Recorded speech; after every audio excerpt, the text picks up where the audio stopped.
The emergency vote had already failed twice.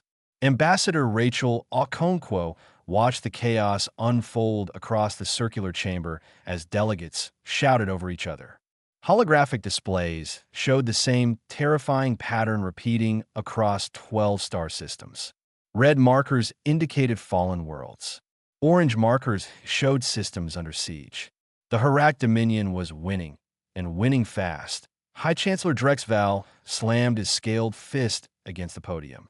The reptilian leader's crest flared bright orange with stress. Silence fell across the chamber like a heavy blanket. The Vorten defense fleet is gone. 300 ships reduced to debris in 40 minutes. His voice carried the weight of species-level fear. The Harak possess weapons technology we cannot counter. Their shields absorb our strongest attacks. We must consider evacuation protocols for the core worlds. Murmurs of despair rippled through the assembled delegates. Some species had never known military defeat. Others remembered ancient wars but thought those days long past. The galaxy had enjoyed peace for 6 generations. That peace was ending in fire and blood. Rachel raised her hand. The gesture seemed small in the massive chamber, but Drexval noticed. He always noticed the human delegate, though usually with barely concealed amusement. The human wishes to speak. He made no effort to hide his condescension. Perhaps Earth has trade routes to offer for our refugees? Polite laughter echoed from several delegates. Humans were known for 3 things across the galactic community. They traded reliably. They paid their debts. They stayed out of conflicts. Their military consisted of small patrol craft and defensive platforms. Useful for pirates, irrelevant for wars, Rachel stood. She wore simple, gray diplomatic attire, no medals or decorations. Her dark skin and calm expression gave nothing away. We would like to offer military assistance. The laughter grew louder this time. A delegate from the Thurian collective actually wiped tears from his primary eyes. Even sympathetic species looked embarrassed for her. Drexval pulled up a holographic display. Human fleet specifications scrolled past. Outdated fusion drives. Conventionnel missile. Kinetic barriers instead of proper energy shields. The numbers looked pathetic compared to the Council's combined military strength, and the Council was losing badly. Ambassador Okonkwo, we appreciate the sentiment. Truly, but humanity operates 42 registered military vessels. The Harak destroyed 300 Vorten ships before lunch.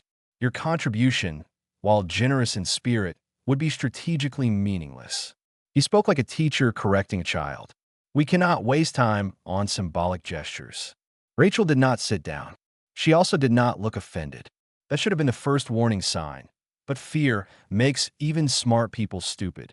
Those are our registered vessels, yes. Her voice remained perfectly level. We have others. Secret warships. A delegate from the Kresh Union laughed. Humanity barely has the industrial capacity for the fleet we already know about.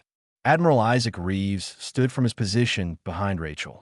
The older man had gray hair and weather-worn features. He had attended every council military briefing for 15 years. He had spoken perhaps 30 words total in all that time. Most delegates forgot he was even present. We have sufficient capacity. His voice was quiet but carried clearly.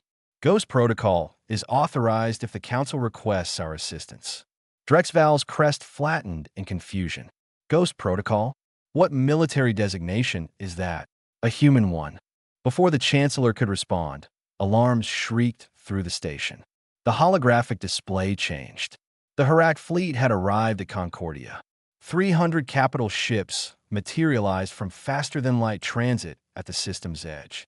War Master Kreenox's face filled every screen. The Harak commander looked like a bipedal shark covered in black armor. Beings of the Galactic Council, you have 1 hour to surrender this station and all military assets in the system. Resistance will result in total annihilation. We have destroyed 12 of your civilizations. Concordia will be the 13th, unless you show wisdom. The transmission ended. Panic erupted. Delegates screamed for their ships. Station defense systems powered up with pitifully small numbers. 82 council vessels against 300 Harak dreadnoughts. The mathematics were brutal and simple. Rachel remained seated. So did Admiral Reeves. Commander Lyra Voss, the third human in the delegation, tapped her communicator. She was younger than the other two, with sharp eyes that missed nothing. Sir, all channels confirm Harak fleet composition. This is their primary battle group. War Master Kreenox himself is commanding from the flagship Bloodied Fawn. Reeves nodded slowly. He touched his own communicator. When he spoke, his voice was so quiet that only the humans could hear him. Ghost Protocol authorized. Classification level drops to public knowledge in 30 seconds. Bring her out of the dark. Drexval was shouting orders for evacuation when he noticed the humans still sitting calmly. Ambassador Okonkwo, we must leave immediately. This station will be destroyed. Rachel looked up at him. For the first time since she had arrived at the council 3 years ago, she smiled. It was not a friendly smile. It was the smile of someone who had been waiting patiently for this exact moment. Chancellor, you rejected our offer of military assistance. I understand your reasoning. Our public fleet specifications do appear inadequate. She stood, smoothing her diplomatic robes. But what if I told you that humanity has spent 40 years developing technology while deliberately appearing weak? What if our entire public military presence was designed as misdirection? What are you talking about? Admiral Reeves stood as well. Captain David Cole of the Terran stealth ship Phantom is moving into position now. The Harak will never see him coming. They will never see any of our ghost fleet. By the time they understand what is happening, it will be too late. Drexval's crest flared bright red. Stealth ships? That technology is theoretically impossible. Every species abandoned that research centuries ago because detection systems became too sophisticated. Lyra smiled. Everyone assumed detection would always beat stealth. Humans made the opposite assumption. We spent 4 decades proving you wrong. The holographic display flickered. A new marker appeared on the tactical screen. It was labeled simply Phantom, but its position made no sense. The marker showed a vessel inside the Harak formation. Their sensors detected nothing. The space appeared completely empty. Rachel's smile widened. Would you like to reconsider our offer of assistance, Chancellor? Deep space held secrets. The coordinates existed in no official navigation database. Civilian ships avoided the region because scanning equipment reported strange interference. Military vessels found nothing worth investigating. For 40 years, those coordinates had remained humanity's most carefully guarded secret. The Phantom floated in absolute darkness. No running lights, no heat signature, no electromagnetic emissions. To every sensor in the known galaxy, that region of space was simply empty. The ship existed in a state that conventional physics said should be impossible. Captain David Cole reviewed the mission parameters for the 3rd time. His bridge crew worked in dim red light, their movements precise and economical. Everyone spoke in whispers, even though sound discipline was unnecessary in space. Old habits from submarine warfare still influenced human military culture. Authorization codes confirmed Captain. Lieutenant Nina Osei checked her tactical display twice. Ghost Protocol is active. All 12 stealth ships have received deployment orders. David allowed himself a small smile. 12 ships did not sound like much. The Harak had 300 vessels at Concordia alone, but numbers meant nothing when the enemy could not find you. Submarines had taught humanity that lesson centuries ago on Earth's oceans. The principle worked even better in space. Bring the reactor to full power. Initialize quantum phase shielding. Chief Engineer Raymond Park worked as console with practiced efficiency. Reactor at 90% and climbing. Dark matter chambers are stable. Consciousness dampening field is active. That last system always unnerved David, even after years of training. The consciousness dampening field was humanity's strangest innovation. It did not just hide the ship from sensors. It made the ship difficult to think about.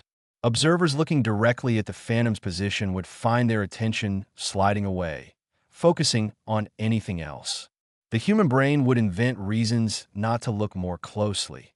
The technology had taken 12 years to develop and another 8 to perfect. 300 scientists had worked on the project. 7 had suffered permanent psychological damage from prolonged exposure to the dampening fields. Their sacrifice had given humanity an invisible fleet. Phase shielding is active. Raymond's voice held quiet pride. We are completely undetectable. The quantum phase shields worked on a principle that other species had dismissed as impossible. They shifted the ship slightly out of normal space-time, existing in a state between dimensions. Sensors passed through the Phantom without registering anything solid. Energy weapons would do the same. Only kinetic impacts could damage the ship, and those required knowing where to shoot. Helm, set course for Concordia. Maximum speed. The ship accelerated. Conventional drives would have created massive energy signatures. Plasma trails would have lit up every sensor within a light year. The Phantom moved faster than most warships while producing less electromagnetic noise than a child's toy. Nina studied the tactical feed from Concordia. The Harak fleet is positioning for orbital bombardment. Council ships are forming defensive formations. They will be destroyed in minutes. Time to weapons range. 17 minutes at current speed. David opened the ship-wide channel. All hands, this is the captain. We are going weapons hot in 17 minutes. This is not a drill. This is not a training exercise. For 40 years, we have prepared for this moment. 12 species think humanity is weak. 300 Harak ships think they cannot be touched. We're going to teach them a lesson about underestimating humans. The bridge crew worked their stations with renewed focus. This was the mission they had trained for since joining the Ghost Fleet. Every operator had maintained absolute secrecy about their service. They had attended family gatherings while their relatives believed they worked at civilian research stations. They had watched the galaxy dismiss humanity as irrelevant and said nothing. The waiting was over. War Master Kreenox appeared on the tactical display, broadcasting his ultimatum to the Galactic Council. His translated speech was full of contempt and certainty. The Harak believed completely in their own superiority. Perfect arrogance. Nina's voice held cold satisfaction. They are not even scanning for threats. Their sensor nets are active but configured for known Council ship signatures, which makes them blind to us. David watched the distance counter decrease. Weapons prepare quantum torpedoes. Target their capital ships. I want firing solutions on the 17 largest vessels. Lieutenant James Rourke had been waiting for those words his entire career. Quantum torpedoes armed. Targeting solution located. Weapons are hot. The quantum torpedoes were another impossible technology that humanity had made real. They existed in the same phased state as the ship itself. The torpedoes would pass through shields as if those shields were not there. They would materialize inside enemy hulls, detonating in engineering sections or ammunition storage. The explosions would look like internal failures until patterns emerged. Captain, we have entered weapons range. Nina's tactical display showed the Phantom's position relative to the Harak fleet. The stealth ship was inside their formation. 17 dreadnoughts floated within easy torpedo range. David took a breath. This would change everything. The galaxy would learn that humanity had been hiding its true strength. Some species would be grateful. Others would be terrified. Political consequences would ripple for decades. But right now, 300 Harak ships were preparing to destroy Concordia Station and everyone on it. Fire. The quantum torpedoes launched in complete silence. No visible exhaust. No energy signature. 17 weapons accelerated towards 17 targets.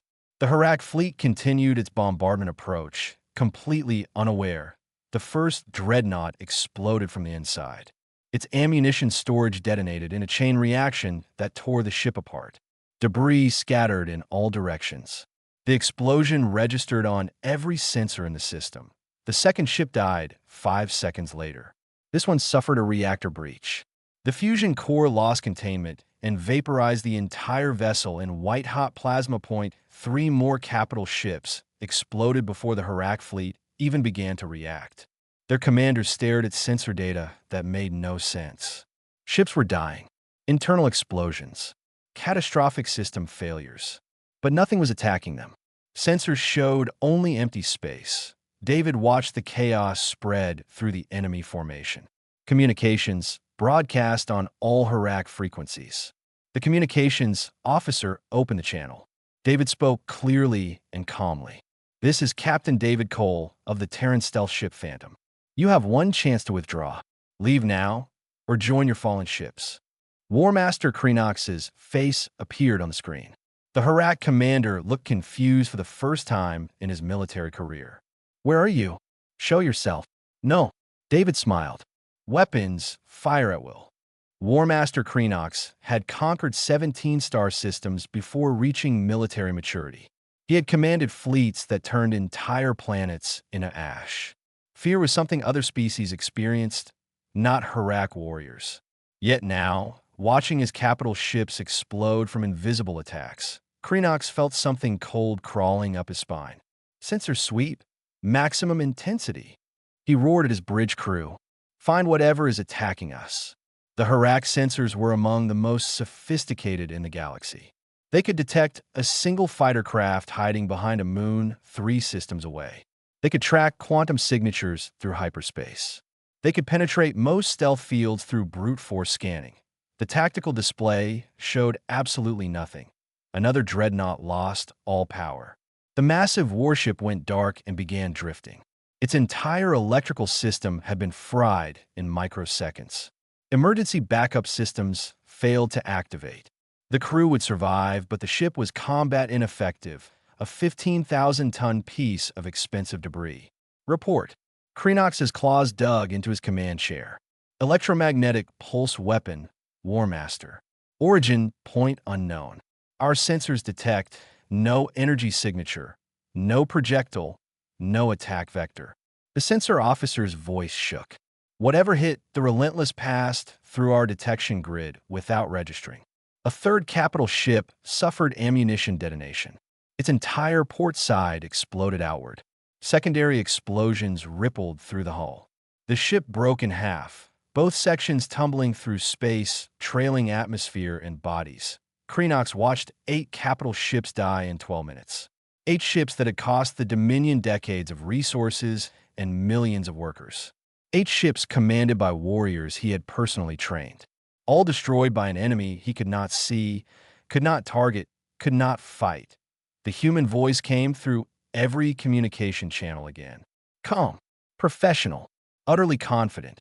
War Master Kreenox, this is your final warning. Withdraw your fleet or continue dying. The choice is yours. Show yourself, coward. Kreenox broadcast on all frequencies. Face me with honor. I am facing you. You simply cannot see me. Fire pattern saturation, grid 774. You might get lucky. It was a taunt. The human was telling him where to shoot. Kreenox hesitated for 3 seconds, then roared orders. All ships, target grid 774. Fire everything. 300 warships opened fire on empty space. Plasma cannons, particle beams, kinetic accelerators, missile swarms. Enough firepower to vaporize a small moon poured into a single cubic kilometer of space. The barrage lasted 40 seconds. Energy signatures lit up every display. The sheer volume of destruction should have obliterated anything in that grid. The sensors showed nothing destroyed. No debris, no confirmed hits. The space they had just saturated with weapons fire remained stubbornly empty, and another HFY ship exploded. Inside the Phantom, David watched the enemy barrage pass harmlessly through their position. The quantum phase shielding shifted the ship microseconds out of sync with normal spacetime. Energy weapons interacted with space where the Phantom used to be, or would be, but never where it actually was at any given moment. That was closer than I like. Raymond checked the shield integrity. Some of those particle beams passed within 10 meters of our actual position. If they had been kinetic rounds, we would have problems. They are panicking. Panic makes species predictable. Nina tracked the HFY fleet's formations. They're clustering together for mutual defense. That actually makes our job easier. David agreed. The HFY ships were bunching up, seeking psychological comfort from proximity to allies. It was a natural response to invisible threats. Submarines on Earth had exploited the same instinct for centuries. Target the flagship. Bloodied Fong. 3 quantum torpedoes, simultaneous impact. Targeting Kreenox's ship directly. Lieutenant Rourke looked up. That will either make them surrender or fight to the last ship. They are already fighting to the last ship. They just do not realize it yet. David watched the targeting solution lock. Fire. 3 torpedoes launched. They accelerated through the Harak formation, phasing through dozens of ships without triggering any alarms. The weapons covered the distance in 8 seconds. War Master Kreenox saw the explosions before his sensors registered the attacks. 3 separate detonations inside his flagship. Engineering deck. Weapons bay. Shield generator room. Critical systems died instantly. The bloodied Fong went dark. Emergency power restored basic functions 30 seconds later. Kreenox pulled himself up from the deck where the explosions had thrown him. His bridge was a mess of sparking consoles and injured crew.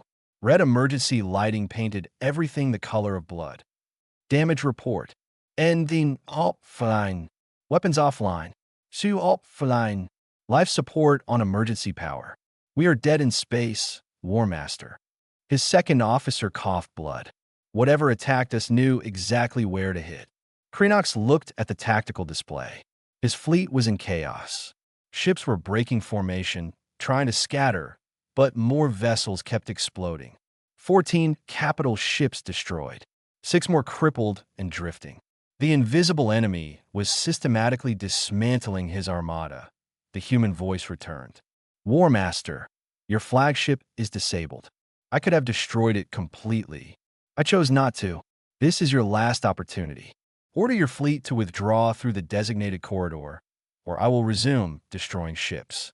A navigation corridor appeared on Kreenox's tactical display. It showed a narrow path through the system, away from Concordia, heading toward the hyperspace jump point. The path was just wide enough for his fleet to retreat in single file. Kreenox had never retreated from battle. The concept was alien to Harak military culture. Warriors conquered or died. There was no middle ground, no strategic withdrawal, no tactical retreat. But he was watching his fleet die to an enemy that might as well be a ghost. How many ships do you have? He asked the darkness. David smiled. Enough. Leave now, War Master, before I change my mind about letting you live. The Harak commander looked at his devastated fleet, looked at the empty space that had killed 16 capital ships, looked at the corridor offering escape. He made a choice that would haunt him for the rest of his life. All ships withdraw. Take the designated corridor. Retreat to hyperspace jump point. The Harak Dominion fled from an enemy they never saw. The Phantom watched them go, still invisible, still waiting. Chancellor Drexval stared at the tactical display as if his eyes might be lying to him. The Harak fleet was leaving. 300 warships retreating from 82 council vessels that had not fired a single shot. 16 Harak capital ships destroyed or crippled. 0 visible attackers. The council chamber had fallen completely silent. Every delegate watched the same impossible scene playing out on their displays. Some species had 3 eyes. Some had compound visual organs. Some perceived reality through electromagnetic sensing. None of them understood what they were seeing. How? The Chancellor's voice came out barely above a whisper. How was this possible? Ambassador Rachel Okonkwo stood calmly while chaos erupted around her. She had waited 3 years for this moment. 3 years of being dismissed, patronized, and occasionally mocked. 3 years of carefully maintaining the illusion that humanity was strategically irrelevant. Chancellor, perhaps we should discuss humanity's offer of military assistance now. Her tone remained perfectly professional, but satisfaction gleamed in her eyes. Admiral Reeves pulled up classified files on his personal display. With your permission, we would like to brief the Council on Project Ghost Fleet. The information is 30 minutes old by Council standards. It stopped being classified when the Phantom opened fire. Dredval nodded muteli. His crest had turned pale gray. the reptilian equivalent of shock. Other delegates gathered closer, eager to understand how the galaxy had just changed. Commander Lyra Voss activated the holographic presentation. Technical specifications appeared in the air. Ship schematics, power system diagrams, weapons configurations. The data would have been jealously guarded secrets hours ago. Now, humanity was revealing everything, or at least revealing enough. 43 years ago, Earth made first contact with the Galactic Council. Lyra spoke clearly, projecting her voice across the chamber. We spent the first 3 years simply listening and learning. We observed how galactic species fought wars. We studied their technology, their tactics, their assumptions. A delegate from the Thurian collective interrupted. We welcomed you with open arms. We shared our knowledge freely. You did. Lyra nodded. We are grateful for that generosity. The knowledge you shared allowed us to identify a critical vulnerability in galactic military thinking. The holographic display shifted, showing the history of stealth technology across multiple species. Every galactic civilization had researched stealth systems. Every single one had abandoned the research as detection technology improved. The pattern was universal and obvious. Everyone reached the same conclusion. Admiral Reeves took over the briefing. Sensors became too good. Stealth became impossible.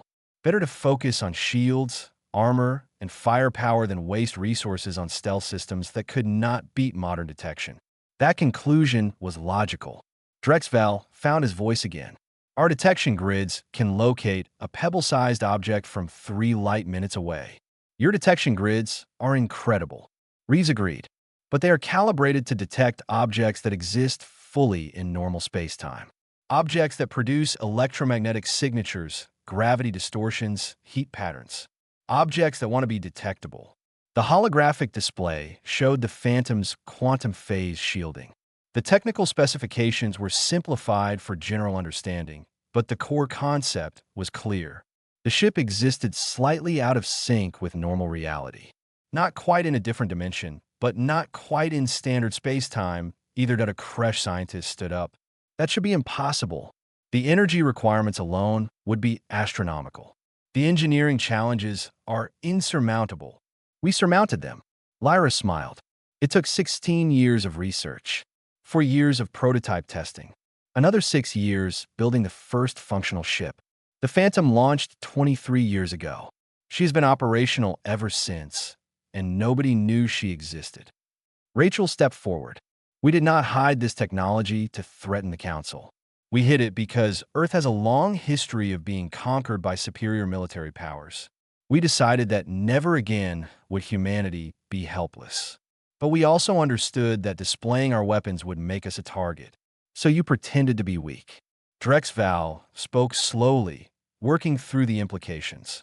You maintained a small public fleet specifically to appear non-threatening. Exactly. The 42 registered ships you laughed at earlier are real. They perform genuine patrol and customs duties. But they represent 15% of Earth's actual military capacity. The remaining 85% has been operating in complete secrecy. The holographic display changed again. It showed 12 ships identical to the Phantom. Their positions marked locations throughout Council space. Invisible sentinels watching over the galaxy. 12 ships. A delegate sounded confused. Only 12? The Harak have thousands of warships. Admiral Reeves smiled grimly. 1 ghost ship destroyed or disabled 16 Harak capital ships in 30 minutes. How many ghost ships would you need to disable a fleet of thousands? The mathematics were brutal and simple. 12 invisible ships, each capable of devastating attacks, each impossible to target or counter. 12 ships that could strike from any direction without warning. The psychological impact alone would be devastating. There is more. Lyra pulled up additional data. The Harak occupy 12 systems. Every single one of those systems currently has a human stealth ship in position. We deployed them weeks ago when we saw the invasion patterns developing. They have been watching and waiting. On the holographic display, markers appeared. Each Harak-occupied system showed a ghost ship icon. supply depots, garrison fleets, occupation force, all under invisible observation. We can end the Harak occupation whenever the Council requests. Rachel spoke with absolute confidence. One coordinated strike, 30 minutes of operation per ship. The Harak military infrastructure would collapse. Drexval sat down heavily.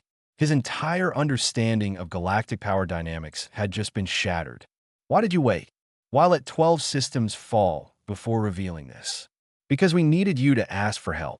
Admiral Reeves spoke gently. Earth cannot be seen as aggressors. We cannot appear to be seeking dominance. But when the Council requests assistance, when we respond to save civilizations under attack, that changes the political narrative completely. The Chancellor looked at the human delegation with new understanding. You have been planning this for decades. 40 years. Rachel confirmed. Since the day we learned the galaxy existed. We studied human history and saw the pattern clearly. Weak nations get conquered. Strong nations that display their strength get challenged. But nations that appear weak while being secretly strong get left alone to develop in peace. Until the moment you need to reveal your strength. Drexval's crest was beginning to regain some color. And then everyone must reevaluate their relationship with you. Precisely. A delegate from a small species near the edge of Council space stood nervously. Will humanity use these ghost ships to conquer us? We cannot fight what we cannot see. Rachel turned to face the entire assembly. Earth has no interest in conquest. We have interest in security, in trade, in friendship. We revealed our capabilities because the Harak threatened species we have relationships with.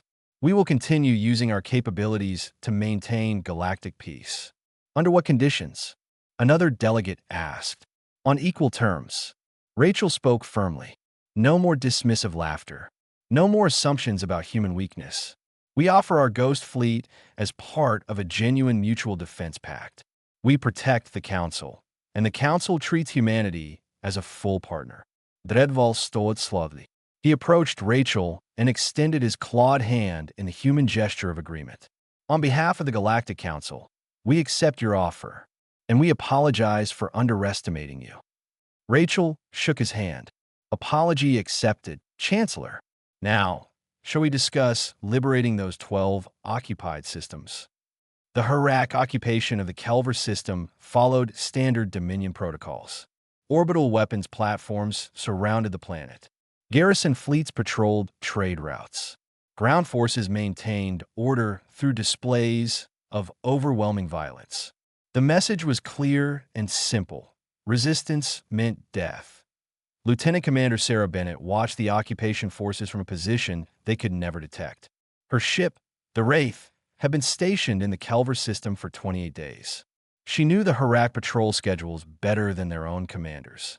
She had counted every ship, mapped every weapon, identified every vulnerability.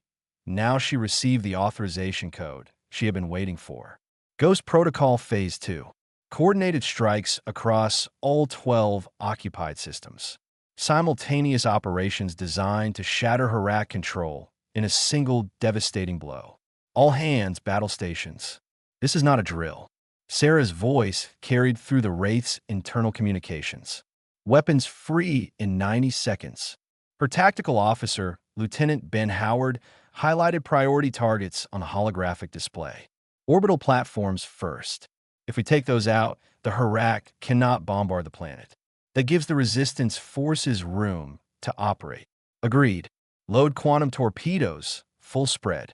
Target all 17 platforms. The Wraith had been built 2 years after the Phantom.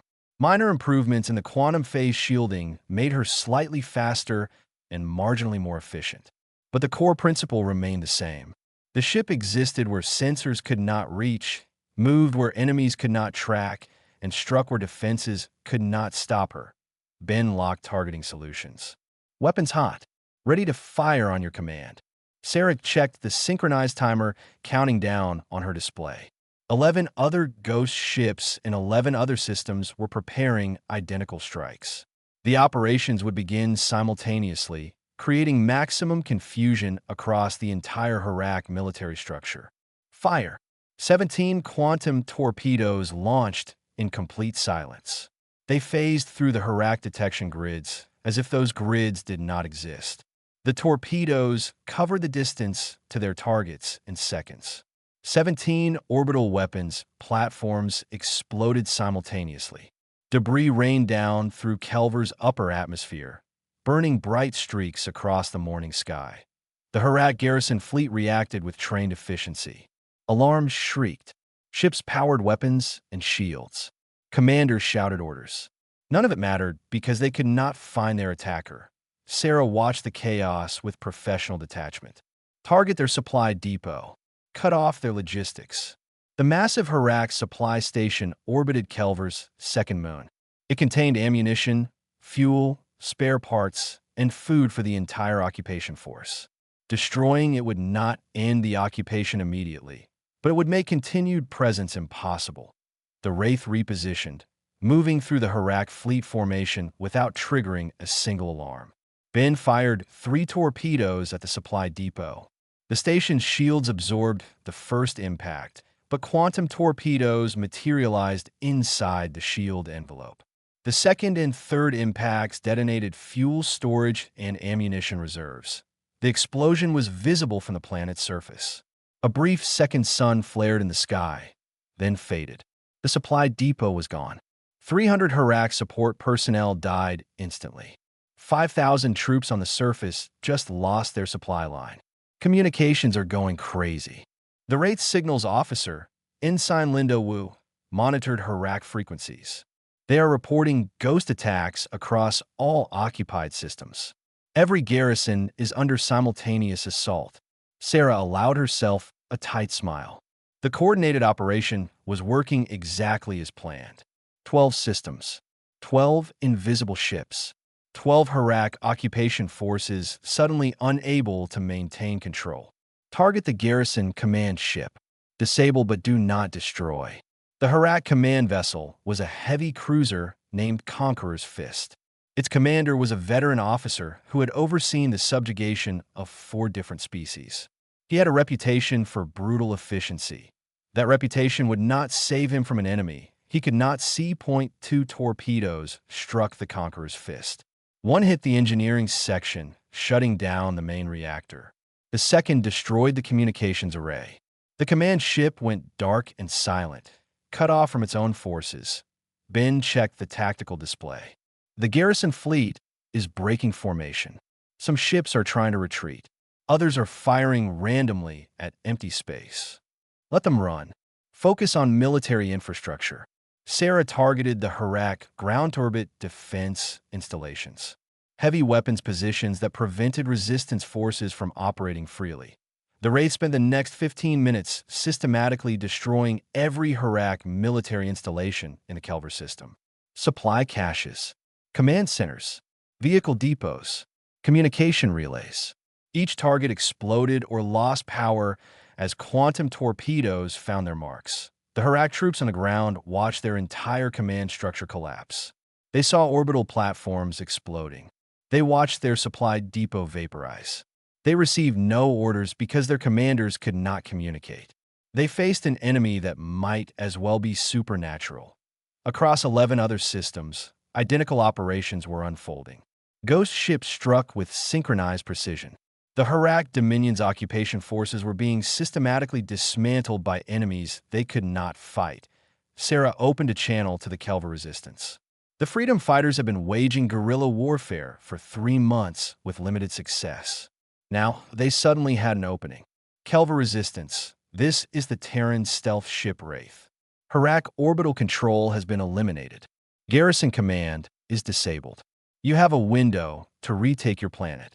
We will provide covering fire for your operations. The response came back in accented but understandable English. Wraith, this is Kelver Resistance Leader Dal. We see the explosions. We see the Harak running in panic. Are you really invisible to them?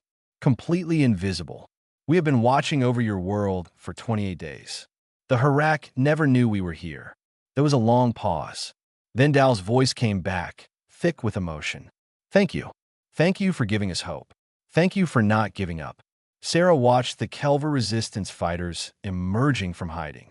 They moved toward Harak positions with renewed confidence. We will remain in system until the occupation is ended. Good hunting, Dal. The battle for Kelver lasted another 6 hours. Harak troops, demoralized and cut off from support, surrendered in groups. Some tried to fight, but found themselves targeted by invisible fire from orbit whenever they massed for counterattacks. The resistance fighters reclaimed their capital city by sunset. Sarah compiled her mission report while watching the celebrations on the planet below. 12 systems, 12 successful operations, 0 human casualties. The Harak Dominion's expansion had been stopped cold by an enemy that military science said should not exist. She transmitted her report through encrypted channels.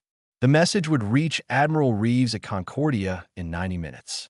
He would compile reports from all 12 ghost ships and present the results to the Galactic Council. The galaxy would never look at humanity the same way again. 6 months changed everything. The Galactic Council chamber looked the same. The delegates represented the same species. But the atmosphere had transformed completely. Respect replaced condescension. Careful diplomacy replaced casual dismissal. Ambassador Rachel Okonkwo sat in a seat that had been moved closer to the center of the chamber. A small change that represented a massive shift in galactic politics. Earth was no longer a minor trading partner. Earth was now recognized as a major military power. Chancellor Drexval opened the emergency session with unusual formality. The Council recognizes Ambassador Okonkwo for her report on the Harak peace negotiations. Rachel stood smoothly. Her diplomatic robes now carried the insignia of the Terran Defense Council, a position that had not existed 6 months ago. Thank you, Chancellor. I am pleased to report that the Harak Dominion has signed the peace accord. All occupied territories have been returned to their rightful governments. War Master Kreenox has been removed from command and faces trial in the Dominion's military courts. Murmurs of satisfaction rippled through the assembly. 12 species had their worlds back. Thousands of resistance fighters could return to peaceful lives. The Harak expansion was over. The Dominion also agreed to technology sharing provisions. Rachel continued. They will provide their advanced metallurgy research to the Council scientific community. In return, Earth will share limited stealth detection protocols. That caused surprised reactions. A Thurian delegate raised a tentacle. You are sharing stealth detection? Does that not eliminate your tactical advantage? The protocols we are sharing will detect older generation stealth systems.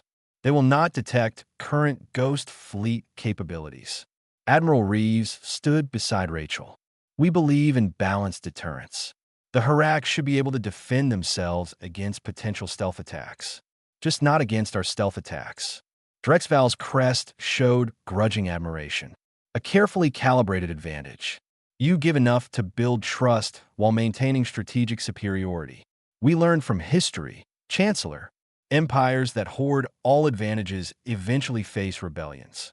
Empires that share limited advantages build loyal alliances. The discussion shifted to the new Galactic Defense Initiative. The proposal called for integrated fleet operations between Council species and human forces.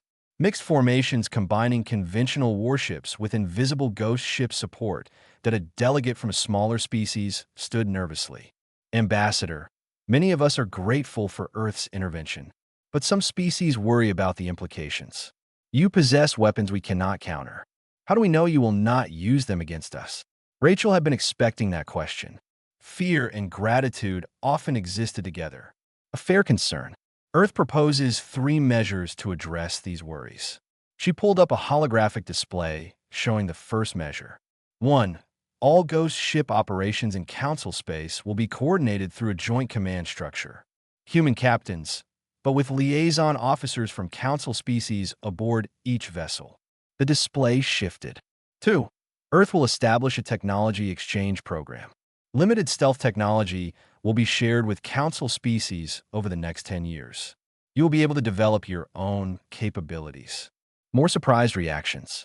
A Kresh scientist looked shocked. You would share the technology that gives you superiority? Superiority through secrecy was temporary. Admiral Reeves explained. Superiority through technological leadership is permanent.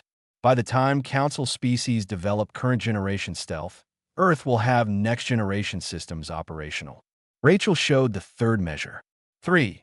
Earth will submit to the same military inspection protocols we request from other species. Council observers can tour our shipyards within reasonable security parameters. Drexval considered this carefully. You are building transparency while maintaining advantage. Political theater that happens to be genuine. We prefer to call it diplomacy, Chancellor. The session continued for 3 more hours. Trade agreements, technology exchanges, joint training programs. The infrastructure of a new galactic order was being built piece by careful piece. Captain David Cole watched the proceedings from the observation gallery. He had become something of a celebrity after Concordia. The man who commanded the first ghost ship to reveal itself. The captain who defeated War Master Kreenox without destroying his fleet. Commander Lyra Voss sat beside him. How does it feel? Being famous. Uncomfortable, David admitted. I preferred it when nobody knew we existed. That piece is over. The galaxy knows about the Ghost Fleet now. They know about you specifically. David nodded slowly. He had attended diplomatic functions on 3 different worlds, met with council leaders, given carefully scripted interviews. Every appearance emphasized humanity's peaceful intentions and commitment to mutual defense. The political work was harder than the military operations. At least the Phantom is getting a refit. Lyra smiled. New quarters, better recreational facilities, actual windows in the mess hall. All the ghost ships are being upgraded. Now that we do not need absolute secrecy, we can make them more comfortable for long-term deployment. David pulled up his personal display. I saw the recruitment numbers. The Ghost Fleet is expanding. For new ships under construction, 16 total within 2 years. Enough to maintain coverage across all council space with rotating deployments. Lyra looked thoughtful. The galaxy is changing, David. 6 months ago, nobody knew we had stealth capabilities. Now we are building an entire fleet doctrine around them. Down in the council chamber, Rachel was concluding her presentation.